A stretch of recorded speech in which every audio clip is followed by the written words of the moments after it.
Hello and welcome to my first video blog of the year for collegesportsmadness.com.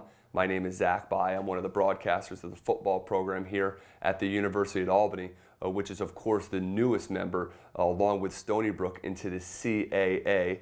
And after week 2, Albany is 1-1 after a very dramatic win at Colgate in which they gave away a lead, and really the drama at the end of the fourth quarter in a stormy Saturday night underneath the lights.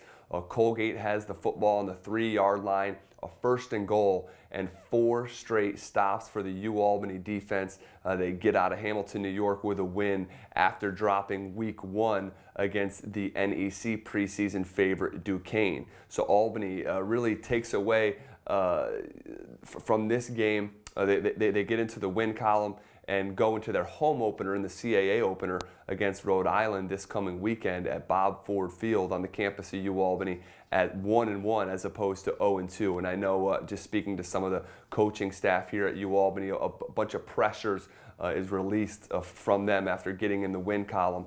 And I have to mention, as well as the goal line stand from the UAlbany defense, the rushing of Omar Osborne, who is a junior here from Syracuse, and really played behind for his first 2 years. A guy by the name of Drew Smith was one of the best running backs that UAlbany's ever had in their program. He spent this past summer with the Buffalo Bills, and now Omar Osborne is the every down back. And in week 1 against Duquesne, it was basically a shell of himself from what we got used to from Omar the past 2 years. He ran for under 70 yards, and Albany as a whole ran for under 100 yards for the first time in several years. And that was what Coach Ford called the tattoo for the UAlbany football program, was the ability to run the football. But really a marked difference going from week 1 to week 2. Osborne absolutely exploded for 252 yards. It's the 3rd highest total in the program annals. And just in the 2nd week of Albany being a part of the CAA, they earned their first member of a CAA awards list. Omar was the Offensive Player of the Week in the Colonial Athletic Association, so congratulations to Omar Osborne.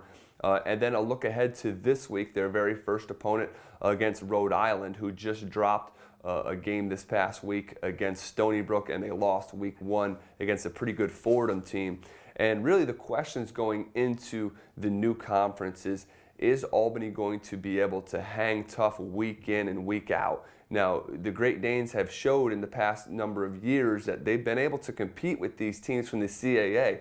Believe it or not, they have a winning record against the Colonial teams. But really it's the grind of week in and week out. And how are the Great Danes with less scholarships than the rest of the league going to be able to handle the gauntlet of competition of William & Mary, Towson, Old Dominion, Maine, week after week?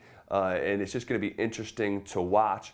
But I'm expecting the maturation process to go pretty smoothly for Albany. They're a good competitive team. They dominated the NEC pretty much for the past decade, 6 championships in the last 10 years.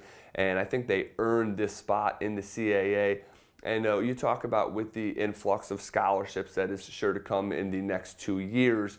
It won't be too long for Albany to start competing in the mid-level to the high level of the league, considering that they also just built a new stadium, which is going to catch the eye of would-be recruits that may be in flux between a school like Albany in Maine or New Hampshire, now that you can show a 17 or 18-year-old kid a stadium in such a great league as the CAA, which really I like to refer to as the SEC of the FCS.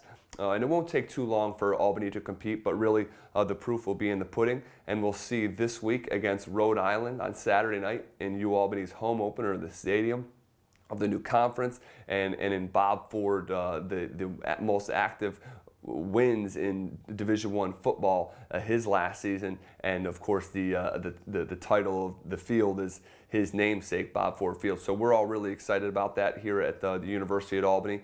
And we hope that you keep coming back to collegesportsmadness.com for continuous updates on not only the CAA, but more specifically UAlbany's progress in the new conference. For Zach Bai, I hope you watch again soon.